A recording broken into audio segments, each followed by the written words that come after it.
Sud Radio Berkov dans tous ses états. Le face-à-face. Alors hier, André Berkov a invité Christophe Bourseiller pour parler de l'ultra-gauche et aujourd'hui, la réponse avec Marc Le Plongeon, journaliste au Point, qui nous présente son livre La Poudrière, qui a été coécrit avec Jean-Michel Descugis et Pauline Guéna. La Poudrière aux éditions Grasset et qui concerne l'ultra-droite. Alors, Marc Le Plongeon, bonjour. D'abord, je tiens à dire que votre bouquin est intéressant et plus que ça, en raison du fait que c'est un bouquin de journaliste. Et quand je dis un bouquin de journaliste au bon sens du terme, parce qu'il y a plusieurs catégories de journalistes, il y en a qui font très bien leur boulot, d'autres moins bien, mais comme dans tous les métiers. Mais vous avez, comme d'ailleurs Bourseiller hier avec l'ultra-gauche, vous avez enquêté. C'est-à-dire vous n'êtes pas resté en attendant les rapports de police ou les extraits de presse, vous êtes allé voir, rencontrer les interlocuteurs. Alors, est-ce que c'est d'abord... Je voudrais essayer que vous définissiez c'est quoi l'ultra-droite, parce qu'on connaît la droite, la gauche, etc. Est-ce que c'est, par exemple, et ce n'est pas hier, juste je rappelle ça, Bourseiller disait en anglais, attention, l'ultra-gauche, ce n'est pas l'extrême-gauche. Est-ce que vous dites, vous, que l'ultra-droite, ce n'est pas l'extrême-droite ? Ah bah complètement. L'extrême droite, c'est une manifestation politique, démocratique, avec un parti qui est aujourd'hui représenté par Marine Le Pen, qui est le Rassemblement National. L'ultra-droite, ça va être tout ce qui se situe à la marge. C'est-à-dire, pour les services de police et les services de renseignement, ce sont les gens qui sont susceptibles de troubler l'ordre public, ou pire, de passer à l'action dans des actions violentes. Et qui sont susceptibles de s'en prendre soit à des institutions de la République, soit à des personnalités. Alors, qui sont ces gens ? Enfin, qui sont ces gens de l'ultra-droite ? D'abord, je veux dire, d'où ils viennent. C'est important de remettre dans le contexte. Hein. C'est pas, tout ça ne naît pas, c'est pas une planète atomisée qui est née à 2 ans et demi. Ça existe. Vous diriez que ça existe depuis quoi ? Les années 50 ? C'est quoi ? C'est-à-dire que sans remonter peut-être... Alors évidemment, vous allez me dire, on peut remonter peut-être à l'extrême droite avant le Front Populaire et compagnie, mais est-ce que c'est ça ? Est-ce que c'est cette filiation-là ? Disons. Alors, il n'y a pas une filiation déjà, il y a plein de filiations, parce que l'ultra-droite, c'est pas quelque chose d'unitaire, c'est quelque chose de complètement explosé. Si on revient très très loin en arrière, après la Révolution, les ultras, c'était les ultra-royalistes, c'est-à-dire que c'était ceux qui s'opposaient aux républicains. Après, si on revient beaucoup plus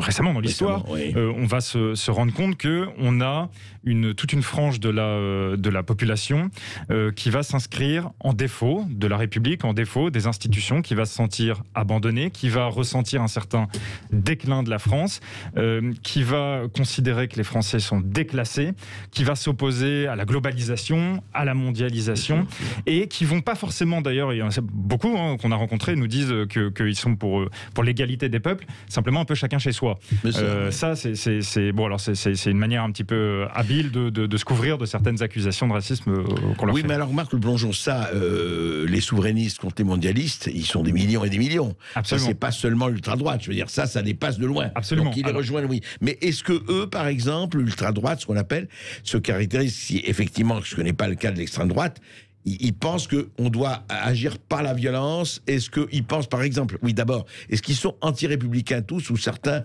absolument pas, ils disent, bon, on est en République, on est République. Comment ils se définissent par rapport à tout ça ? Ça dépend lesquels. Il y en a certains qui sont pour l'instauration d'un ordre nouveau, donc là, c'est très très clair, c'est à bas la République. Il y en a d'autres qui sont... C'est qui ceux-là ? Ce sont qui ? Alors, ça va être des gens qui vont s'inscrire en marge de certains mouvements issus, ou parfois qui nourrissent les rangs du Rassemblement national, et qui vont considérer que de toute façon on ne pourra réfléchir à nouveau qu'une fois que la France se sera retirée de toutes les instances internationales, que la France sera représentée, qu'on aura de nouveau le gouvernement du peuple, par le peuple, pour le peuple. Selon la Constitution, oui. Bien sûr, mais que du coup là les élites se sont complètement coupées d'une partie de la population, qui est loin de Paris, qui est loin du centre de décision, et qui s'estime complètement oublié. Alors ça, on le disait, il y a des mouvements politiques qui sont sur cette ligne-là, sauf que eux, et c'est là où ça devient intéressant, c'est qu'on les voit, ils ont repris du poil de la bête dans différentes manifestations ces derniers temps. Alors il y avait, contre les lois El Khomri, loi travail de 2016, on les a vus reprendre de la vigueur. On les a vus aussi reprendre de la vigueur sur les mouvements contre de la manif pour tous, et on les a vus enfin, et là c'est intéressant, corseté toute une partie du mouvement des Gilets jaunes, et des Gilets jaunes qui sont devenus ultra jaunes et qui sont devenus violents, qui étaient là pour casser du flic, et certains nous le disent dans le bouquin, qui étaient là pour aller prendre les institutions, et si on les avait pas empêchés, ils seraient allés prendre des députés. Alors c'est très intéressant justement, Marc Le Plongeon, quand on regarde et quand on lit votre livre, c'est qu'au fond, on pourrait dire que, je provoque un peu, mais pas tellement, qu'une partie de la France périphérique dont parlait Christophe Guilluy pourrait être potentiellement l'ultra-droite. Et ce n'est pas péjoratif, c'est-à-dire en disant, voilà, on est abandonné. Toute cette France, vous savez, effectivement, qui est abandonnée par l'élite, qui est abandonnée en disant, vous êtes improductif, vous ne servez plus à rien. Est-ce que quelque part, cette ultra-droite-là puise dans ce terreau, je dirais? C'est intéressant ce que vous dites, parce que si on fait une autre analogie, par exemple, on va prendre le terrorisme islamiste et la menace islamiste. Ouais. Et en France, quand on commence à s'intéresser réellement au phénomène, c'est-à-dire grosso modo 2013, 2014, puis 2015 et les années suivantes, quand il y a des départs de djihadistes français à l'étranger, en masse, on a un certain nombre de chercheurs qui vont s'intéresser à cette thématique-là et à la thématique de la radicalisation islamiste. Or, aux États-Unis, au Canada notamment, on a déjà des chercheurs de haut niveau qui, eux, élargissent le prisme et qui parlent de radicalisation tout court. C'est-à-dire que les mécanismes sont les mêmes, c'est-à-dire qu'ils parlent du même sentiment à la base de rejet et de déclin, et ensuite ils vont simplement, leur radicalisation va s'ancrer sur quelque chose d'autre. Et là, dans le cadre de l'ultra-droite, on a des mouvements qui sont parfois identifiés, on avait l'œuvre française de Benedetti par exemple, ou ce genre de choses, et ensuite de ces mouvements-là, il y a des gens qui naviguent de mouvement en mouvement, jusqu'à créer des groupuscules hyper secrets, souvent conspirationnistes, et ces groupuscules-là, ce sont les plus difficiles à cerner, puisqu'en fait, ils sortent de tout champ d'expression, ils deviennent clandestins, et c'est là où les services de renseignement ont très peur, parce qu'ils se montent la tête tout seuls, et là, ça devient très très dangereux. Et on a par exemple une illustration dont on parle longtemps dans le bouquin, qui est AFO, qui est Action des Forces Opérationnelles, et qui étaient des gens qui étaient plus ou moins connus des services de renseignement, et puis ils se sont repliés sur eux-mêmes, et il y a un petit groupe qui a finalement prévu de projeter de faire des attentats, et au moment où les services de renseignement et les forces de l'ordre vont les arrêter, ils ont prévu d'aller plus loin et d'empoisonner des barquettes halal pour aller empoisonner des musulmans. Et donc là on arrive, et ça c'est très très dur, parce que quand ces gens-là sont sous les radars, ils disparaissent, on les voit plus, et c'est ce que craint aujourd'hui le plus le gouvernement. C'est pas les skinheads ou les néo-nazis qui finalement eux sont quelques centaines mais sont à peu près identifiés, ils sont fichés S, on sait qui ils sont. Ceux qui sont dangereux, c'est ceux qui sortent du mouvement, et là c'est dangereux. Mais alors justement, Marc Le Plongeon, vous parlez, c'est le titre de votre livre, encore une fois que je recommande, qui est vraiment intéressant parce que c'est une véritable enquête. Mais en même temps, si on regarde un peu comme ça avec distance, il y a deux choses. Par rapport aux attentats islamistes qu'on a connus, les attentats de l'ultra-droite sont peanuts, enfin sont inexistants, il faut le dire. Si on regarde du point de vue strictement des résultats. Alors si on regarde le nombre de morts, parce que c'est ce que vous dites, évidemment, la menace islamiste est aujourd'hui en France celle à prendre le plus au sérieux, celle qui a fait le plus de morts, et c'est là où on a le plus d'actes sur les territoires français, et d'ailleurs pas seulement le territoire français, mais aussi là où les Français sont présents dans le monde. C'est absolument incontestable, ça on ne reviendra pas là-dessus. Quand on écoute les services de renseignement, ce qu'ils disent, c'est que la deuxième menace, c'est pas celle de l'ultra-droite, c'est celle de l'ultra-gauche. Parce que l'ultra-gauche va faire tout un tas d'actes sur le territoire, du sabotage. On a des grosses enquêtes qui sont ouvertes sur le territoire, notamment avec des casernes qui partent en fumée. Et ça, c'est très, très, très, très embêtant pour les institutions. Et pour c'est considéré comme très sérieux. Très sérieux, et c'est ce qui surveille le plus. Mais alors, par contre, quand on regarde, le problème, c'est qu'à l'ultra-gauche, par exemple, le PNAT, le Parquet national antiterroriste, ne s'est à ce jour saisi que d'une seule affaire. C'est une première, c'était en décembre, où ils ont arrêté tout un tas de types et ils les ont mis en examen pour association de malfaiteurs terroristes. C'est une première depuis le fiasco judiciaire de Tarnac. Ouais. Ensuite, on a l'ultra-droite, et là on a quand même une demi-douzaine de actes terroristes, ou en tout cas qui ont été qualifiés comme tels, qui ont été recensés sur le territoire, avec soit des groupuscules, il y en a au moins 4, soit ensuite ce qu'on va appeler des loups solitaires, et qui eux s'auto-radicalisent sur Internet et par leur lecture sur Internet, et projettent de passer à l'action. Donc en numéraire, on a quand même une menace d'ultra-droite qui est plus forte que celle d'ultra-gauche. En revanche, pour les services de renseignement, elle semble être un petit peu moins prise au sérieux. Cela étant dit, je tiens quand même à ajouter, parce que c'est intéressant. À chaque fois qu'il y a sur le territoire un acte de terrorisme islamiste, il y a une réplique à l'ultra-droite. C'est-à-dire que ça crée un emballement, et ça crée un risque de fracture sociale qui est pris très au sérieux. On a un certain nombre de conseillers de François Hollande en janvier 2015 qui ont été interviewés par des chercheurs, par la revue Mots, les langages du politique, et qui sont attachés à savoir est-ce que après les attentats de janvier, on a craint une secousse à l'ultra-droite, c'est-à-dire des répliques, c'est-à-dire des mecs qui sortiraient avec des armes et qui iraient tuer des musulmans. Et ça a été pris très très au sérieux. Et il y a eu tout un tas de discours de François Hollande qui prennent ce risque au sérieux. Ça a été analysé. Bien sûr, mais heureusement, il n'y a pas eu de passage à l'acte. Alors, il y en a eu quelques-uns, ils ont été empêchés, et on en a quand même une illustration très très récente avec Frédéric Limolle, qui est un homme qui n'est absolument pas connu des services de renseignement, qui a tenté de tuer son épouse il y a quelques semaines, et au moment où les gendarmes interviennent, il en tue 3. On s'aperçoit que c'est un monsieur qui est survivaliste et qui aurait dû, évidemment, être suivi par les services de renseignement.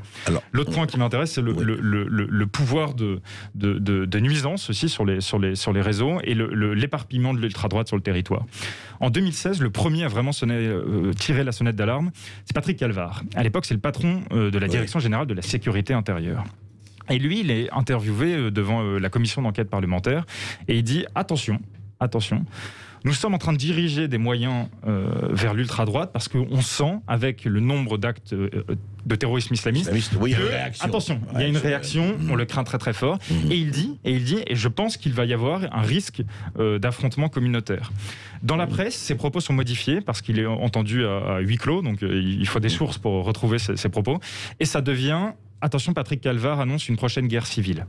Donc là, ça explose, il y en a absolument partout, c'est à la une de tous les journaux.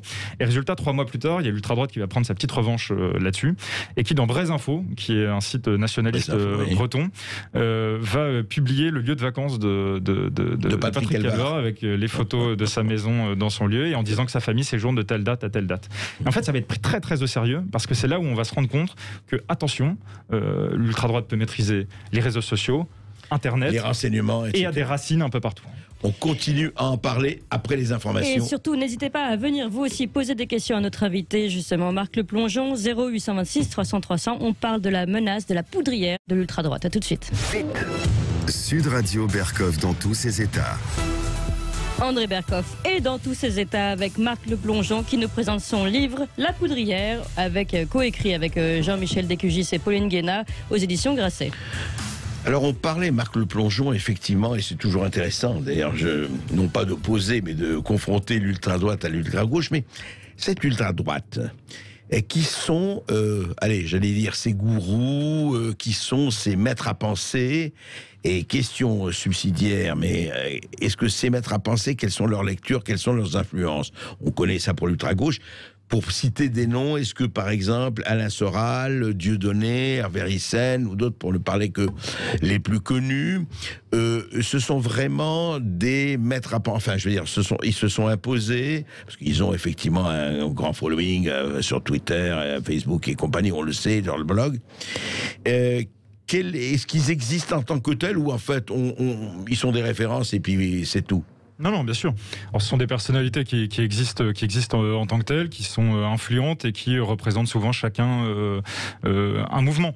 On a par exemple des antisémites et des négationnistes notoires, comme Yvan Benedetti par exemple, qui nie même la Shoah. Quand il est entendu par la commission d'enquête, Yvan Benedetti il a cette espèce de trait d'humour qui est de dire, quand on lui dit levez la main droite et jurez de dire la vérité, et il dit oui, c'est un geste que j'ai l'habitude de faire. Donc c'est un mec qui se cache pas du tout de ce qu'il est, qui s'assume et qui est condamné d'ailleurs pour ça. Après, on a ce qu'on a constaté, nous, et ce que nous disent les chercheurs en la matière, c'est que l'antisémitisme est une mouvance à l'ultra-droite, en tout cas, qui a un peu laissé la place plutôt à la haine de l'islam et des musulmans. Et on retrouve des gens, la grande figure que tout le monde, je pense, connaît, c'est Renaud Camus. Et Renaud Camus qui a inventé un concept qui est le grand remplacement. Le grand remplacement, bien sûr. Et qui est absolument aujourd'hui repris absolument partout, d'ailleurs, le grand remplacement. Donc c'est le fait. Et même au-delà de l'ultra-droite, très au-delà. Voilà. Et Renaud Camus ne s'embarrasse pas d'études statistiques où Renaud Camus dit regardez autour de moi. Par exemple, Renaud Camus il a inventé le grand remplacement dans la ville de Lunel. Alors c'est une ville qu'on connaît un petit peu avec Jean-Michel Descugis qui est mon co-auteur, parce qu'on a écrit un bouquin sur le chaudron français, sur les djihadistes qui partaient de la ville de Lunel. Et alors Renaud Camus il dit plaît, regardez Lunel et regardez les fenêtres, regardez autour de vous et vous verrez qu'un grand remplacement est à l'œuvre. Lui, il va encore plus loin parce que dans ces concepts qu'il dit étudier, lui, il parle de remigration, c'est-à-dire que non seulement on serait en train d'être remplacé par une population qui n'est pas donc sur le autochtone, mais il faudrait non seulement renvoyer chez eux les gens, voilà. Oui. Après, c'est des tenants, et on allait le voir, Renaud Camus, on allait le voir dans son château de Gascogne. C'est un site d'ailleurs très historique, très étonnant, et il en parle. Il vous a parlé, enfin, vous êtes bien sûr, on lui consacre un chapitre. Sauf que Lunel, non mais c'est intéressant ça. Juste un mot là-dessus, Marc Le Plongeon. Lunel est symbolique parce que non seulement des djihadistes qui sont partis de Lunel, mais le fameux Olivier Corel et compagnie, c'était tous dans la mouvance, et c'est vrai que ça a joué un rôle non négligeable, y compris après, sur les attentats de Charlie Hebdo et du Bataclan. Donc, mais c'est vrai que ce n'est pas la même chose que le remplacement de population, c'est simplement des gens qui ont joué un rôle extrêmement important. Mais quand vous dites, pour revenir à l'ultra-droite, mais les autres, la lutte anti-islam ou anti-islamiste est l'un des terreaux, enfin l'un des lignes rouges. La lutte anti-islamiste, je pense que on peut tous en être les teneurs. Lutter contre l'islamisme, ça me paraît évidemment une bonne chose. Là, la différence, c'est que l'ultra-droite, elle sera pas là-dessus, elle sera sur une haine des musulmans totale. Oui, c'est ça. De tous les musulmans, oui, ça n'a rien à voir. Donc c'est là où ça devient beaucoup plus nauséabond. Ce que je veux dire là-dedans, c'est qu'il y a des grandes figures intellectuelles. Il y a Guillaume Fay, il y a Pierre Sidos, il y a des tas de gens dont on parle dans le livre. Mais l'ultra-droite, elle est aussi, aujourd'hui, en tout cas, en 2021, le fruit d'un magma intellectuel, souvent conspirationniste, et ils savent plus trop où se situer. Nous, on a rencontré un mec qui vient des Ardennes. C'est un gilet jaune de la première heure. Quand on le voit, il est bien sous tout rapport, très poli. Quand il fait le pied gru sur le parking d'Intermarché avec ses compars gilets jaunes, on lui amène de l'eau et des packs d'eau et tout. Et en fait, c'est un gars qui se mêle au Black Bloc tous les samedis quand il y avait les grandes manifestations de gilets jaunes, et qui va casser du flic, et qui le dit, j'y vais pour casser du flic, et si je bute ce qu'il appelle la milice, c'est les mecs de la BAC qui viennent en soutien du maintien de l'ordre, si j'en bute, tant mieux. Et lui, il est prêt, il tient un discours extrêmement violent, et il va être suivi un moment, il va être interpellé pendant notre enquête sur une manifestation qu'il fait, et là où ces gens-là, c'est étonnant, c'est que ce sont des gens qui viennent plutôt des milieux qui disaient je votais Jean-Marie Le Pen, j'aime pas trop Marine Le Pen, j'aime bien Marion Maréchal. C'est des gens qui viennent des milieux d'extrême droite, qui se radicalisent fortement, et ils se radicalisent fortement au contact de qui? Des Black Blocs, qui sont une création d'ultra-gauche. Et du coup, lui, il se considère comme faisant partie d'une révolution naissante contre le pouvoir en place. Et sa parole... Oui, il y a une homothétie, en fait. Il y a une espèce de fusion. Mais enfin, donc, il peut se retrouver dans les Black Blocs, et il trouve ça très bien. Et ça lui posera aucun problème. Il va dire, moi, quand je suis dans le Black Bloc, j'ai beau penser ce que je pense et être un adepte de Soral ou de quelqu'un d'autre. Moi, je m'en fous de savoir si le mec est à gauche, à côté de moi, ou s'il est à droite. Je m'en fous. Moi, ce que je veux, c'est aller casser du flic. Et là, ça devient très inquiétant. Et d'ailleurs, les Gilets jaunes, ils ont été un petit peu dans leurs manifestations cornaqués par ces mouvements d'ultra-droite. On va voir que dans les manifestations, il va y avoir toutes les figures d'ultra-droite qui viennent petit à petit. Et même la parole des Gilets jaunes est, entre guillemets, confisquée par des gens qui viennent de l'ultra-droite. Et c'est là où c'est intéressant, c'est que quand on interroge un certain nombre de Gilets jaunes ou d'ultra-jaunes, ils vont dire, nous, les médias traditionnels, BFM TV, etc., on n'en veut pas, on n'y croit pas. Nous, on aime bien Russia Today. Et ça, c'est au-delà de l'ultra-gauche. Bien sûr, on aime bien Russia Today, et on aime bien, et là, ils le disent tous, un média qui s'appelle Le Média pour tous, qui est sur Internet, qui est dirigé par un mec qui s'appelle Vincent Lapierre, et qui fait des vidéos qui font des centaines de milliers de vues. Insoumis ? Non, c'est pas, non. Et Vincent Lapierre, qui fait ces vidéos-là, c'est l'ancien community manager d'Alain Soral. Et c'est là où on s'aperçoit que même dans son expression démocratique et son expression médiatique, les Gilets jaunes, le canal qu'ils utilisent, ce sont des canaux d'ultra-droite. Et là, ça devient très intéressant à observer. Mais alors, c'est très paradoxal, Marc Le Plongeon, parce qu'on disait que les Gilets jaunes, par ailleurs, étaient cornaqués par l'ultra-gauche, aussi, enfin, par un certain nombre de... Mais vous savez ce que vous dites, en fait, et je crois que le fond du problème, il est là, et c'est très intéressant, c'est qu'au fond, l'extrémisme, il n'a pas de couleur. Je m'explique. Je ne veux pas dire que l'ultra-gauche et l'ultra-droite, c'est la même chose. chose. Mais si vous prenez l'islamisme, l'ultra-gauche, c'est l'extrémisme, c'est l'action violente, c'est de dire on y va, au nom de notre idéologie, au nom d'une conviction. Là, c'est une religion salafiste ou wahhabiste, enfin, etc. L'autre, c'est effectivement la haine de la République, ou l'antisémitisme, ou l'anti-islamisme. Et les autres, c'est encore, renversons ces capitalistes de salauds, etc. Est-ce qu'il y a quelque chose, est-ce que vous avez senti, vous, dans votre enquête sur la poudrière, enfin sur l'ultra-droite, un truc qui dit, enfin, on veut renverser tout ça, c'est plus possible de tenir comme ça. Est-ce que c'est une espèce de ras-le-bol, allez, finissons-en avec ça, et c'est presque, je dirais pas infantile, mais on peut comprendre, mais c'est, voilà. Il n'y a plus qu'une seule solution, la révolution. Mais il est même complètement prégnant, ce sentiment, c'est-à-dire qu'on le voit partout. Et à la naissance des Gilets jaunes, si on repart, les Gilets jaunes, ils naissent de quoi? Ils naissent d'un ras-le-bol sur leur pouvoir d'achat qui diminue fortement, et puis il y a cette limitation de vitesse à 80 km/h qui embrase un peu en région. Et nous, on allait voir un mec qui s'appelle Logan Jean. Et Logan Jean, c'est l'ancien patron du Bastion social, et qui est parti en Italie, se réfugier en Italie, avec des amis de Casaponde, qui est un mouvement néofasciste italien. Et il y a pas mal d'ailleurs de figures d'ultra-droite comme ça qui partent en Italie se réfugier. Et lui, Locangian, ce qu'il nous dit quand on va le voir à Rome, il nous dit « Moi, je boue un peu, parce que je ne peux pas aller actuellement dans les manifestations des Gilets jaunes parce que je suis suivi par les services de renseignement, j'en ai marre de les avoir sur le dos et du coup je me mets un peu au vert, si je peux dire. Et il dit « Je boue parce que toutes leurs revendications, pour moi, sont des revendications d'ultra-droite et de ce que nous défendons. » Et il avait peur à ce moment-là que l'extrême gauche et l'ultra-gauche s'en emparent de ce mouvement. Et oui, c'est très intéressant. Parce qu'on voit très bien la possibilité, parce qu'il y a un ras-bol, mais de millions de Français, et qui rejoignent ce que vous dites. On en parle juste après ceci. Et puis vous aussi, surtout, c'est à votre tour de nous appeler, 0826 300 300. Venez justement poser des questions à notre invité qui reste avec nous, Marc Le Plongeon, sur cette poudrière de l'ultra-droite. Et évidemment, vous pouvez aussi revenir sur tous les autres sujets. La mairie de Grenoble qui a cédé face à la pression des dealers et qui a fermé une crèche. Et puis la persécution des chrétiens dans le monde. Quand même, je rappelle les chiffres, 60% en 2020 d'augmentation de chrétiens tués en un an. Sud Radio Berkov dans tous ses états. André Berkov fait toujours dans tous ses états avec son invité Marc Le Plongeon. Je rappelle son livre, La Poudrière, aux éditions Grasset. Et puis vous aussi, vous êtes dans tous vos états et vous nous appelez au 0826 300 300. Allez, la parole à Florence qui nous appelle des Pyrénées-Atlantiques. Bonjour Florence. Oui, bonjour Florence. Bonjour Sud Radio, bonjour à tous. Merci de nous donner la parole, toujours avec de la liberté et des sujets très intéressants comme d'habitude. Donc, moi, je vais vous parler de mon expérience. Je vais remettre. Vous m'entendez bien? Oui, on vous entend, mais il y a un petit sifflement. Attention, si vous ne mettez pas le haut-parleur, simplement, Florence. Le haut-parleur, oui. Voilà. Je voudrais remettre l'église au milieu du village. Allez-y. Moi, je ne suis pas ultra-droite, mais je vote Le Pen depuis 10 ans.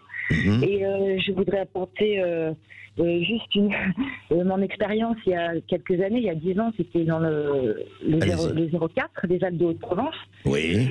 Je suis allée voir un meeting de Marine Le Pen dans un tout petit village, c'était même pas une grande ville. Et on a été attendus par une centaine d'ultra-gauche anti-FAF, avec des enfants de 7-8 ans plus ou moins immigrés.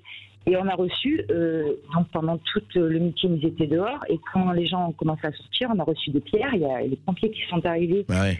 Vous avez été caillassé, carrément. Ah oui, et je vous parle de ça il y a 10 ans, c'est pas maintenant.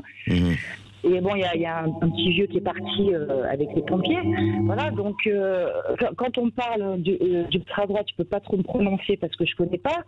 Après, moi, on va dire, donc je suis d'extrême droite. J'en prends plein la gueule, même avec ma famille. J'ai coupé les ponts. Il y a des amis qui ont coupé les ponts avec moi parce que je vote Le Pen, mais je vote patriote parce que j'ai peur en tant que femme de l'islamisation de mon pays.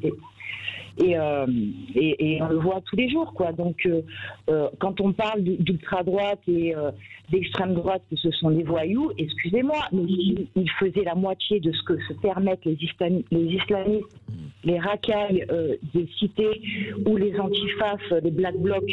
Si on faisait le quart, même le tiers, on se ferait complètement évincer. Là, à Grenoble, ils ont fermé une crèche, comme vous l'avez dit. Oui, on a parlé. Mais imaginez si nous, l'extrême droite, les patriotes, moi je dirais, parce que moi je me considère...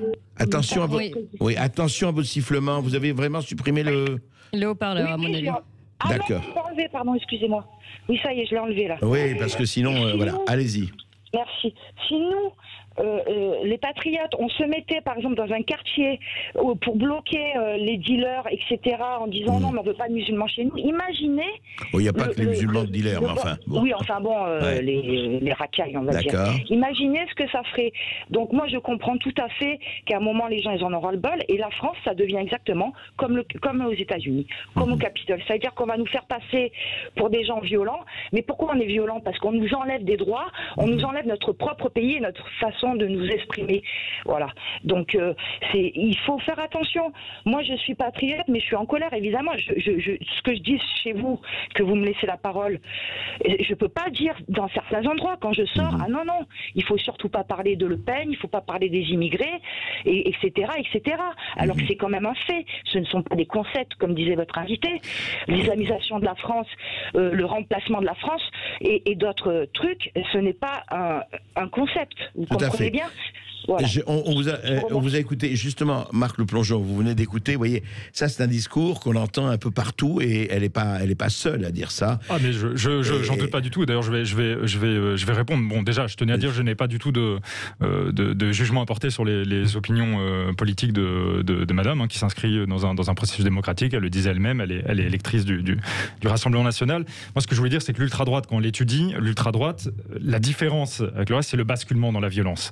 Et c'est ça que nous on a étudié et qu'on a cherché à cartographier sur le territoire français, c'était qui étaient ces gens, ces milliers de gens qui sont susceptibles, parce qu'il y en a entre 2500 et 3500 personnes, selon les services de renseignement, qui sont susceptibles de passer à l'action violente. Et c'est ça, nous, qu'on a étudié. Ensuite, sur elle, ce qu'elle disait, quand elle est allée à un meeting et qu'elle a été caillassée. Alors, on en parle dans notre bouquin, et notamment dans le chapitre qui concerne Action Française. Action Française, qui est donc un mouvement royaliste français, et qui nous ont expliqué tous les contentieux qu'ils avaient en justice, notamment dans les confrontations avec l'ultra-gauche et l'extrême-gauche.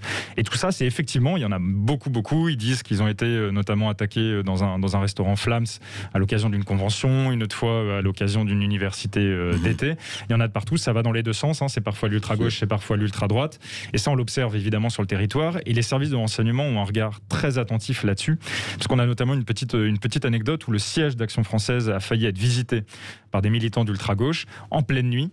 Ah ouais. Ils ont été tagués, les portes ont été forcées et ils se sont arrêtés parce qu'ils n'ont pas réussi à ouvrir la porte du local à un certain étage du bâtiment. Ils sont ressortis, les militants d'ultra-gauche, et en fait ils ont été immédiatement identifiés tout simplement parce qu'il y avait un zoom, ce qu'on appelle dans le jargon du renseignement, c'était en fait une camionnette de surveillance qui était devant les locaux d'Action Française. C'est-à-dire que devant les locaux, il y avait des agents du renseignement qui surveillaient des éventuels affrontements communautaires. Donc ils ont pu reconnaître qui était évidemment. Donc c'est des phénomènes qui existent. Non mais c'est vrai, et on voit très bien. Le problème, c'est la violence. La violence engendre effectivement l'exaspération, etc. Et je crois que ce témoignage est bien. Et chez nous, on donne effectivement tous les témoignages. Clémence. Et on va continuer de donner la parole justement à tous nos éditeurs qui nous appellent. Tout de suite, Luc qui nous appelle de Saint-Rémy. Bonjour Luc. Oui, bonjour Luc. Oui, bonjour, comment allez-vous? Ça va. Je vous écoute tous les jours. Et donc, j'ai du mal à intervenir assez souvent parce que il y a beaucoup de monde qui vous appelle. Et là, je suis assez content de vous avoir. Et j'ai écouté avec intérêt votre émission d'aujourd'hui. Mais au début, je me suis dit, mais c'est pas possible, c'est du deuxième degré. Là. Je comprenais pas ce qui se passait parce que en fait, l'extrême droite, enfin, maintenant on va plus savoir comment la qualifier parce que la droite, on sait plus si elle existe. L'extrême droite, maintenant, ça devient ce qui était avant, ce qu'on appelait plus ou moins l'ultra-droite, quoi. Et maintenant, on en est l'ultra-droite. Après, je sais pas où on va passer, la cyber-droite ou je sais pas quoi, mais enfin bref, ça va être assez intéressant, quoi, à suivre. Et du coup, votre invité, là, parle des problèmes de l'extrême-droite, mais je voudrais qu'on m'en cite un seul, quoi. Je lis la Provence régulièrement, je vois pas un seul problème de ce côté-là, quoi. Donc, est-ce qu'on essaye d'édulcorer, en fait, tout ce qui se passe à gauche en nous faisant croire que l'ultra-droite est dangereuse? Moi, je suis à droite, bien sûr, mais je vote pas spécialement pour ça, quoi. Et puis à côté de ça, on nous parle de Marion Maréchal, mais je vois pas pourquoi on met le Marion Maréchal à tout ça, quoi. Parce que elle, bon, c'est vrai qu'elle a ses idées patriotiques, mais bon, elle a le droit de les avoir, quoi. Et puis elle est pas dangereuse, c'est pas quelqu'un de dangereux. Pour les gens qui se réclament d'elle, qui se disent des ultras, bon, elle est pas concernée par ça, quoi. C'est juste assez incroyable, quoi. Alors justement, Marc Le Plongeon, c'est intéressant parce que vous allez pouvoir évidemment répondre à ça. Ils disent oui, mais attendez, vous appelez un livre La Poudrière, enfin l'extrême droite, qu'est-ce qu'elle a fait par rapport aux autres? Pas grand-chose. Alors vous dites oui, qu'ils sont violents, etc., etc. Mais alors évidemment, ils réagissent par rapport à ce qu'ils voient, hein, que ce soit Luc ou autre, et ils disent mais vous nous parlez de quoi? Est-ce qu'il y a un danger ou est-ce que c'est pas un danger? Non pas que vous créez, parce qu'évidemment il existe, mais est-ce que ce n'est pas un danger qui est grossi, gonflé, exagéré? Alors non, je pense pas. J'ai fait une hiérarchie tout à l'heure dans nos discussions sur justement les menaces selon qui agitaient la France selon les services de renseignement. Et on avait l'islamisme radical, on avait l'ultra-gauche, on avait l'ultra-droite. L'ultra-droite, on lui attribue aujourd'hui, ces dernières années, juste en quelques années, parce que c'est un phénomène récent, une demi-douzaine de faits terroristes, dont 3 projets d'attentats déjoués, un stade qu'on dit assez avancé selon les services de renseignement. Il y avait AFO, on en a parlé tout à l'heure, qui est un groupe de survivalistes qui projetaient C'est de quoi les commettre. survivalistes? Les survivalistes, ce sont des gens qui vont se préparer, alors soit dans des camps en pleine nature, soit chez eux, à une guerre ou une confrontation imminente. Là où aux États-Unis, c'est très très avancé avec la création de bunkers dans les jardins, etc., en cas de risque nucléaire, etc. En France, les survivalistes qui intéressent vraiment les services de renseignement, c'est ceux qui, par un éventuel soulèvement, ou en tout cas qui croient à l'existence d'un soulèvement imminent, des cités, des islamistes, et être prêt à répondre à cela. Tout à fait. Et alors ça les intéresse, que c'est dangereux, parce que comme ce sont des gens qui considèrent que l'État est trop faible, que l'État ne prend pas les bonnes dispositions, etc., les services craignent que ces gens-là se mettent en branle d'eux-mêmes et anticipent les autorités françaises. Donc ça, c'est dangereux. Donc ça, c'est AFO, c'est un projet d'attentat qui a été déjoué. Ensuite, on a un projet qui s'appelle OAS, l'organisation de l'armée secrète, qui était... OAS, ça rappelle la guerre d'Algérie. Absolument. Et c'était un jeune homme qui est aujourd'hui encore en prison. C'est un des derniers qui est encore détenu, et lui projetait de s'en prendre un certain nombre de personnalités politiques. Alors, juste un mot, et c'est un journaliste que je m'adresse, Marc Le Plongeon. Pourquoi, effectivement, on arrive, et c'est tant mieux, à arrêter un certain nombre de projets d'attentats de ce côté? Et pourquoi, je sais qu'il y a des tas d'attentats déjoués de l'autre côté, mais enfin, pourquoi on a pu avoir le Bataclan, avoir Charlie Hebdo, avoir Nice et avoir... Je ne parle pas de tout le reste, des petits attentats et autres décapitations. Et on a l'impression assez, oui, mais on ne savait pas, on ne pensait pas, vous savez, le père Hamel, etc. Vous qui suivez tout ça avec les services de renseignement, etc. Oui, bien sûr. Alors, comment vous... Déjà, il y a une différence fondamentale, c'est qu'aujourd'hui, on est dans le cadre d'un terrorisme endogène, c'est-à-dire que la menace, on considère qu'elle vient du territoire français. Au début de la vague d'attentats qui a frappé la France en 2015, puis les suivants, ce sont des gens souvent qui partent sur zone, et qui reviennent, et qui ne sont pas toujours français au moment où ils frappent la France, comme au Bataclan. Donc on a quelque chose de très différent. C'est un terrorisme qui était beaucoup plus structuré, le terrorisme islamiste, que ne l'est le terrorisme d'ultra-droite selon le service de renseignement, où souvent, il qualifie un peu les mecs de bras cassés, il faut quand même le savoir. Par contre, votre auditeur a dit quelque chose d'intéressant. Ce qu'il a dit, qu'est-ce qu'on va avoir après l'ultra-droite? Est-ce qu'on va avoir la cyberdroite ou quelque chose? Ah oui, le risque cyber, il existe. Et d'ailleurs, on en parle aussi. Il y a quelqu'un qui s'appelle Boris Lelay, qui est réfugié au Japon aujourd'hui, qui est sous le coup, je crois, de 7 ou de 8 mandats d'arrêt en France, et qu'on soupçonnait derrière le site Démocratie Participative. Et c'est un site extrêmement haineux, néo-nazi, et qui lance ses hordes de suiveurs sur des cibles. Et on a du harcèlement, du cyberharcèlement qui est très très très fort et qui donne lieu aujourd'hui à plusieurs affaires judiciaires en France. On va en reparler après cette petite pause. Et surtout, vous continuez de nous appeler au 0826 300 300, évidemment pour revenir sur la poudrière, sur la nébuleuse de l'ultra-droite, mais aussi sur la persécution des chrétiens, ou sur la mairie de Grenoble qui renonce, selon les mots de la députée LREM Émilie Chalas, qui renonce face à la pression de leaders, de délinquants. À tout de suite. Sud Radio Bercoff dans tous ses états. Et la discussion continue entre André Bercoff et Marc Le Plongeon. Je rappelle le titre de son livre La Poudrière aux éditions Grasset. Et puis vous aussi, vous nous appelez toujours au 0826 300 300. On va donner la parole à Pascal qui nous appelle de Grenoble. Bonjour Pascal. Oui, bonjour Pascal. Bonjour André, bonjour à votre invité et à Clémence aussi. Bonjour. On vous écoute Pascal. Oui, c'était pour témoigner sur Grenoble. Ah oui. Moi je suis grenoblois depuis toujours, oui. la cinquantaine. J'ai connu un Grenoble génial, un Grenoble de rêve pour ceux qui sont ouverts à toutes les cultures et à tous les gens. J'ai grandi dans un quartier hyper pop avec toute l'immigration fraîche, les Italiens, les Portugais, les Espagnols, les Maghrébins, tout le monde était mélangé. On a été tous copains, on se marrait bien, c'était vraiment détendu. Donc comme quoi c'est possible. Bien sûr. Tout a changé. Avec les années, ça s'est tendu, c'est devenu de plus en plus... Depuis quand ça c'est à peu près, c'est pas une année précise, mais... 20 ans. 20 ans. Ouais. Avant, Grenoble, ça a toujours été très chaud. Ça a toujours été une ville de banditisme, avec des gros soucis de délinquance, mais c'était limité au quartier, notamment Mistral à l'époque. Et après, ça s'est étendu, et puis voilà, ça fait 20 ans que finalement, les gens ont pris la confiance, et puis maintenant, il n'y a plus trop de limites.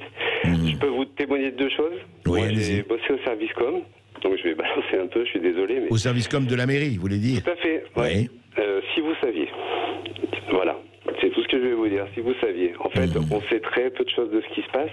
Tout n'est pas catastrophique, absolument, mais c'est tout le temps. Et la ville, moi je suis pas électeur de Grenoble maintenant, j'ai rien contre Monsieur Piolle, après tout, mais il n'est pas pire qu'un autre, parce que ça fait longtemps que ça dure tout ça. Vous avez suivi l'histoire de la crèche là, dont on a parlé plus tôt? Oui. Moi je vais vous dire, j'ai connu Villeneuve avec les copains, on jouait à la Sarbacane dans les coursives. C'était un super concept, hyper moderne, parce que c'était toutes les classes populaires et les plus hautes classes qui étaient mélangées, c'était voulu. Un super concept architectural, très, très moderne pour l'époque. Et finalement, tous les gens qui étaient un peu de classe plus élevée sont partis rapidement parce que c'était pas possible. Et puis maintenant, je vous défie d'aller jouer à la Sarbacane dans les coursives, quoi. Et vous risquez quoi? Vous risquez quoi? De vous faire buter. Carrément. Mais oui, moi j'ai beaucoup de relations qui habitaient sur Villeneuve que j'allais visiter régulièrement. Les derniers sont partis quand il y a eu le règlement de compte à la Calache, place des Géants, où il y a eu des morts et mon pote rentrait avec son gamin au garage juste en dessous. D'accord. Et là, ils ont vite déménagé et pourtant ils étaient du quartier, ils connaissaient tout le monde. Mais ça vous donne pas une garantie ou un passeport anti-balle. Donc vous dites une crèche à Villeneuve et ce qui s'est passé avec les dealers, c'était attendu, enfin ça ne pouvait qu'être attendu. Mais ça fait longtemps que ça dure. Et puis j'ai une autre relation qui travaille dans les services d'urbanisme à la Villeneuve, notamment, mais bon, c'est un peu partout, mais c'est plus concentré là-bas. Il y a des bancs en bois avec des jolies promenades, parce que c'est un très beau quartier, c'est très très bien conçu, il y a des parcs, c'est magnifique. Les bancs en bois sont régulièrement brûlés. Vous savez ce que c'est la réponse de la mairie? C'est on les démonte, il n'y a plus de bancs. Ah, d'accord. Donc on les laisse brûler, en bois brûlé, oui. Une fois qu'ils ont brûlé 3 fois, on les a changés 3 fois, puis après on dit aux agents, dont la personne que je connais, on démonte les bancs. Plus de bancs. Plus de bancs, plus de services publics, plus de... puis après tout le monde dit, ah nous on est abandonnés, on est un ghetto. C'est normal, les gens fuient, les services publics sont comme les autres, c'est des gens, ils n'ont pas envie de se faire cramer ou agresser. Et pour vous, c'est, enfin je dirais irrémédiable, rien n'est irrémédiable, mais c'est parti pour durer comme ça, dans une espèce de... Ouais. Oui, c'est installé, c'est profond, et puis je vais vous dire, l'ambiance générale de la ville, quand on vous parle de Grenoble, que c'est le nouveau Chicago, c'est pas faux, Moi, j'ai un fils qui est grand, à qui je suis obligé d'expliquer beaucoup de choses, et notamment qu'il faut qu'il fasse plus attention que moi.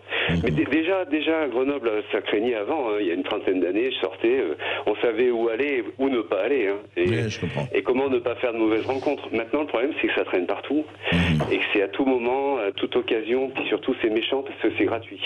Il y a des agressions gratuites en permanence. J'ai des enfants d'amis qui se sont fait agresser sans raison. C'est gratuit, quoi. Donc, il y a plus vraiment de raison. C'est même pas un mauvais regard. C'est comme ça, quoi. On va se faire un mec et bam, ou une nana, parce que j'ai notamment la fille d'un ami qui s'est fait agresser sans raison. C'est fait éclater, quoi. Voilà. Alors bon courage à tous ceux qui ont beaucoup d'idées progressistes ou de choses comme ça. Il faut être un peu réaliste aussi. Moi, je vous dis, c'est pas faute de connaître la vie populaire, Non, mais vous avez été très clair. Vous avez été très clair. Alors, mais merci. Mais merci de votre témoignage. C'est important, ça. Juste une petite remarque pour votre invité. Moi, je veux bien c'était très intéressant parce que c'est à mettre en parallèle avec l'émission d'hier, avec l'intervention de M. Bourseiller. Et on voit quand même beaucoup, beaucoup plus l'extrême et l'ultra-gauche que l'ultra-droite. Moi, je les vois pas. Alors, je suis militant de rien, j'ai pas du tout d'opinion, je m'en fous à la rigueur. J'ai l'impression que pour faire de bonnes mesures, en fait, on va faire une sorte d'étude et d'analyse comme ça pour aller trouver 3 pelés de tendus qui sont au fond de leur truc, qui font beaucoup d'internet surtout, mais je vois pas de gars dans la rue qui agressent ou qui tapent ou qui font des actions. Donc où sont-ils, quoi? Voilà la question à votre invité. Très bien, Marc Le Plongeon, justement, enfin, au-delà, vous allez répondre à la question, mais effectivement, on a l'impression que c'est sur terreau-là, cette personne explique, voilà, Grenoble, voilà ce qui s'est passé en 30 ans, voilà ce qu'on voit, et c'est sur ce ressenti-là que tous ces extrémismes se développent. De toute façon, c'est toujours sur ce sentiment-là d'insécurité, de déclassement, d'abandon, de perte de force, de perte de sentiment français, du perte de patriotisme parfois, que va se développer ce terreau. Là où l'auditeur insiste aussi, c'est dit, moi je vois des gens se faire agresser dans la rue gratuitement, et c'est pas des gens d'ultra-droite. Il y a un certain nombre de faits divers qui est très très facile à recenser, où on voit que ça peut être le cas. Après, effectivement, c'est certainement pas le mode d'action des mouvements que nous avons étudiés. Et on voit qu'il y a un certain nombre de mouvements qui essaient d'imprimer et qui sont même pas dans la violence. Si on parle par exemple de génération identitaire que le gouvernement a voulu dissoudre, mais pour le moment ça n'a pas avancé. Il y a un certain nombre d'associations. Ils sont pas dans la violence. Alors eux, ils sont conçus comme un espèce on le raconte dans le bouquin, de Greenpeace, de l'anti-immigration, c'est-à-dire avec des opérations coup de poing, où ils vont monter au col de l'échelle pour aller faire des patrouilles et dire symboliquement qu'ils ferment les frontières, ou en pleine manifestation pro-Adama Traoré, ils vont monter sur un immeuble à Paris. Voilà. Donc ce qu'on raconte, c'est que l'ultra-droite, elle s'identifie par sa possibilité éventuelle de passer à l'action violente, mais il y a aussi tout un tas de ressorts et de symboles qu'elle entend occuper.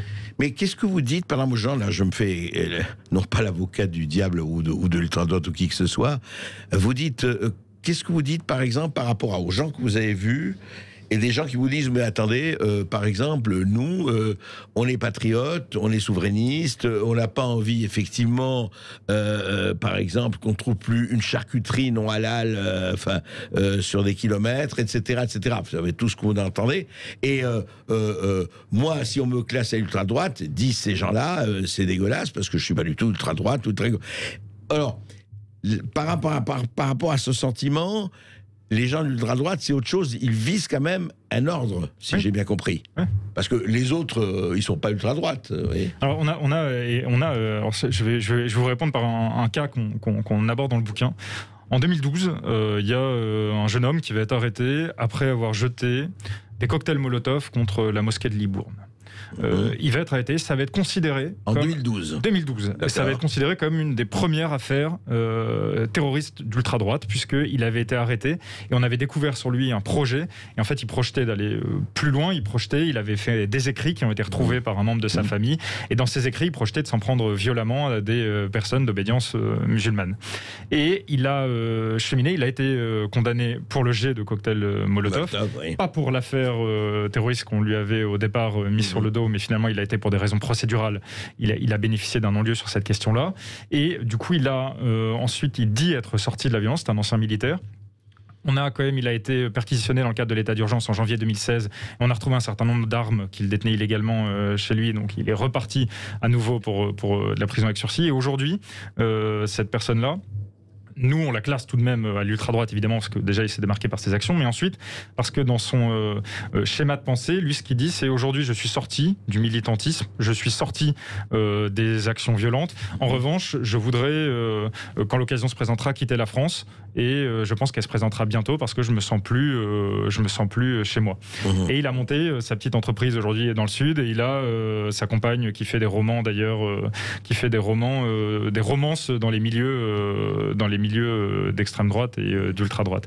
Et donc c'est des personnes aujourd'hui qui se sont montrées très très violentes, qui ont été animées par un sentiment très très violent, et aujourd'hui qui estiment que c'est pas comme ça qu'on résoudra la chose. Est-ce qu'ils estiment que c'est pas comme ça? Alors c'est intéressant. Oui, ont renoncé au combat en disant il n'y a plus rien à faire. Par exemple, pour eux, la France est foutue, donc je m'en vais. Est-ce qu'il y a ça? Pour eux, oui, ils pensent qu'il y a un certain fatalisme dans les actions qu'ils ont menées, et que je ne sais pas s'ils pensent que la France est foutue. En tout cas, ils disent que c'est certainement pas en en prenant les armes ou en projetant des actions violentes qu'on réglera quoi que ce soit. Donc beaucoup de nuances dans tout ça. Hein. Allez, vous continuez de nous appeler au 0826 300 300. Notre invité, Marc Le Plongeon, est toujours là pour parler de l'ultra-droite. Venez lui poser des questions. Vous pouvez aussi réagir évidemment aux persécutions des chrétiens qui ont augmenté encore les attaques et les assassinats de 60% en un an. Et la mairie de Grenoble qui recule. C'est un renoncement, nous a dit la députée LREM Émilie Chalas, qui recule face aux délinquants. Là aussi, vous réagissez 0826 300 300. Sud Radio Berkov dans tous ses états. Oui, et toujours avec Marc Le Plongeon. Alors Marc Le Plongeon, je voudrais lire un extrait de votre livre. C'est très intéressant et c'est le blogueur, vous savez, auteur de tweets antisémites, Mehdi Meklat, qui était dans les Inrecuptibles pendant très longtemps. Et il dit ceci, Mehdi Meklat: la colonisation de la France est un fait. Pour certains, c'est même un projet assumé par beaucoup de colonisateurs, tout comme le grand remplacement. Et il dit ceci, il fait un numéro de revue annuelle Télé-Ramadan, la revue, entre guillemets, dit-il, des musulmans qui ne veulent plus s'excuser d'exister, dont il est rédacteur en chef avec Badruddin, Saïd Abdallah et Mouloud Achour. Il écrit « Nous sommes le grand remplacement », écrit Mehdi Meklat, sûrement pas celui que les fous peuvent fantasmer, mais celui d'un système archaïque qui ne nous a jamais considérés comme ses enfants. Et on a l'impression, en fait, qu'entre l'ultra-droite qui dit « la France n'est plus la France », et par exemple, un Mehdi Meklat et autres qui dit mais nous, on n'est pas reconnus alors qu'on est français. On a l'impression quand même qu'il y a, je ne dirais pas des terrains de rencontre, mais il y a une même rancœur, une même frustration et un même désir de dire écoutez, ça va, nous on est là et voilà. Mais c'est en fait c'est l'éternel débat. Quand on revient à Lunel par exemple, parce que je vais faire un parallèle parce que je connais bien cette ville. C'était très intéressant parce que qu'est-ce qu'on voyait? On avait les gens qui habitaient la région depuis des dizaines et des dizaines et des dizaines d'années qui disaient on est envahi, regardez nos centres-villes. Et on tournait le regard vers le centre-ville. Et effectivement, le centre-ville de Lunel n'est plus habité quasiment que par une population immigrée. Et pourquoi? Parce que les habitants sont progressivement partis pour aller dans des pavillons où ils sont pas très loin, où ils ont un jardin, où ils ont du soleil, où ils ont de la place, où ils sont pas très loin des centres commerciaux, etc. Et du coup, chacun se renvoie ses arguments en disant vous nous avez chassés, et les autres te disent bah, nous on est comme une prison au milieu du centre-ville, on n'a pas de commerce, on n'a rien. Et chacun du coup il trouve une source de frustration, sauf que c'est des communautés qui se parlent pas beaucoup. Et résultat, on en arrive effectivement à des laïus comme ça. Et on arrive aux mêmes extrémismes. Enfin, sans vouloir envoyer dos à dos. Les uns disent qu'ils sont mal intégrés, et les autres disent qu'ils refusent de l'être. Donc ça devient... Allez, on retourne au standard, on va aller à Perpignan et on donne la parole à Claude. Bonjour Claude. Oui, bonjour André, bonjour à votre invité Monsieur Le Plongeon. Je voulais rejoindre, moi, j'ai entendu il y a quelques minutes là, deux intervenants, enfin deux appels qui émettaient quand même un peu de doute quoi, par rapport à cette importance relative de l'ultra-droite et de l'ultra-gauche. Et je voulais dire à ce sujet que quand on fait de la recherche, si vous voulez, et qu'on n'a pas des moyens illimités pour chercher tout, déjà on peut aussi dire on cherche ce qu'on nous dit de chercher, ou bien même on cherche ce qu'on cherche par sa propre conviction, et on peut chercher dans ce cas-là de manière neutre, mais personne n'est neutre. Un observateur agit sur l'objet observé, donc quand on fait une recherche, surtout dans le domaine des sciences sociales, on s'implique soit d'une manière à décharge, soit d'une manière à charge. Et moi j'ai l'impression là qu'on est un peu à charge, surtout si après les exemples donnés, on met les identitaires dedans. Parce que moi j'ai du mal à comprendre que d'un côté il y ait des responsables politiques qui sont en place et qui sont reconnus et qui ont le droit de dire je suis pour que la France devienne complètement métissée, le métissage c'est quelque chose de très bien, et puis que des jeunes des jeunes ou moins jeunes, des gens qui disent bah nous on est désolé mais la France elle a 2000 ans d'histoire, elle est ce qu'elle est, le métissage il est métissé depuis les Gaulois donc il n'y a rien à rajouter, mais on veut pas de l'invasion d'une culture qui est un peu quand même moyenâgeuse par rapport à la nôtre. Et ces gens-là, quand ils vont dans les Alpes arrêter des migrants clandestins, ils font le boulot que l'État devrait faire. Donc je veux dire, je vois pas pourquoi on appelle l'ultra-droite des gens qui prennent. Alors après, si je continue, on va me dire aussi que la manif pour tous, il y avait là-dedans des gens qui sont forcément le terreau de l'ultra-droite parce qu'ils sont pour la famille, habillés comme à Versailles et certainement cathos. Alors moi tout ça, ça me gêne un peu et je trouve quand même que ça fait pas poids égal tout à fait par rapport à l'intervention d'hier sur l'ultra-gauche. Moi je trouve qu'il faudrait chercher à qui profite le fait de monter en épingle ce que ce qu'on qualifierait d'ultra-droite. Voilà. Marc Le Plongeon. Oui, alors bien sûr, je vais répondre. Alors, notre classification, elle repose sur des travaux de chercheurs, sur les travaux de Nicolas Lebourg, sur les travaux de Jean-Yves Camus, sur la commission d'enquête de l'Assemblée nationale sur les mouvements ou les groupuscules d'extrême droite. Et en fait, elle résulte, on n'est pas en train de dire que les violences attribuées à l'ultra-droite sont égales à celles qui peuvent être celles de l'ultra-gauche. Oui, vous ne renvoyez pas dos à dos les gens. Non, là il se trouve effectivement que M. Boursier était l'invité hier. Après, nous, on avait un sujet d'études qui était l'ultra-droite dans ce bouquin. Donc forcément, vous n'allez pas trouver des choses qui sont attribuées à l'ultra-gauche. On les a pas mis en regard comme ça, dos à dos. En revanche, ce qui est certain... Voilà. Sur les identitaires, c'est intéressant, parce que l'auditeur, Claude en l'occurrence, dit, attendez, pourquoi vous mettez les identitaires à l'ultra-droite? Parce que c'est pas exactement... C'est vrai que si on met un Soral ou un etc., enfin, c'est pas du tout le même le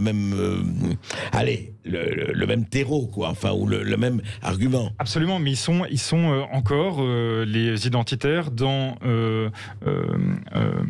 le mouvement qui considère que la France n'en fait pas, ou n'en fait pas assez, et qu'elle doit prendre sa place, et que donc elle le fait savoir, qu'elle est contre l'immigration massive qui peut avoir lieu sur notre territoire, et que donc elle va elle-même aller organiser des patrouilles en montagne, sur le col de l'Échelle, etc. C'est ces choses que qui nous permettent de le dire, et de rapprocher ces mouvements-là du reste. Et après, il y a une filiation intellectuelle qui va parfois être absolument la même que celle de d'autres figures. Vous en avez dit quelques-uns, Alain Soral, etc. D'accord. Clémence. Alors, on va aller à Mulhouse. Pascal. Bonjour, Pascal. Bonjour, monsieur Bercoff. Oui, bonjour. Voilà, déjà une question au sujet des chrétiens persécutés un peu à travers le monde, et ensuite je vais répondre une question à votre invité, que je salue aussi bien sûr. Au sujet des chrétiens, j'ai l'impression que tout le monde s'en fout. Aujourd'hui, les chrétiens sont persécutés depuis des dizaines d'années. Dans beaucoup de pays, ils sont même massacrés. Et on voit juste la réaction de nos politiques et surtout du pape, qui est censé représenter la chrétienté, qui préfère faire venir des migrants musulmans plutôt que des migrants chrétiens qui sont persécutés. Voilà au sujet de ça. Ensuite, au sujet de votre invité, je tiens à dire quelque chose. Ça fait 40 ans que j'entends le même discours, l'ultra-droite, l'ultra-droite. Aujourd'hui, on voit que, moi, c'est l'impression que j'ai, c'est l'impression que beaucoup de Français ont, et beaucoup de gens d'ailleurs, que le danger imminent en France et en Occident, c'est l'extrême gauche. Il suffit de voir ce qui se passe aux États-Unis avec M. Trump, et l'extrême gauche, de quoi elle est capable. On supprime les comptes Twitter du président des États-Unis, on supprime la parole à tous les opposants qui ont un discours entre parenthèses patriotique.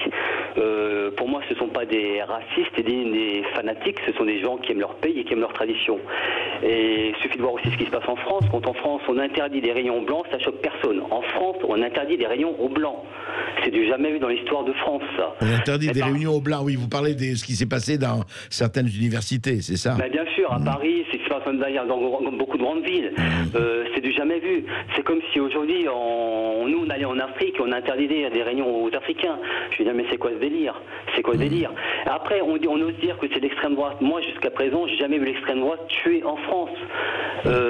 Tuer au nom de... Je déteste les musulmans, j'ai tous massacré. Je n'ai entendu aucun. Et bien sûr, j'espère que ça ne se fera jamais. Mais à un moment donné, il faut relativiser. L'extrême gauche, aujourd'hui, est le cancer de nos sociétés. Et c'est le même problème partout, en Europe et en Occident.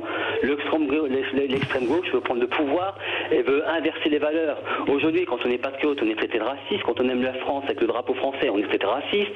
Mais par contre, aujourd'hui, les valeurs, c'est quoi? C'est l'inversement des valeurs. Le bien et le mauvais le bien. Je voudrais juste, je vous ai bien écouté, vous avez été très clair. Je voudrais juste, Marc, que vous donnez la dernière phrase, ça va être rapide, on est en fin d'émission, mais vous avez entendu tous ces propos.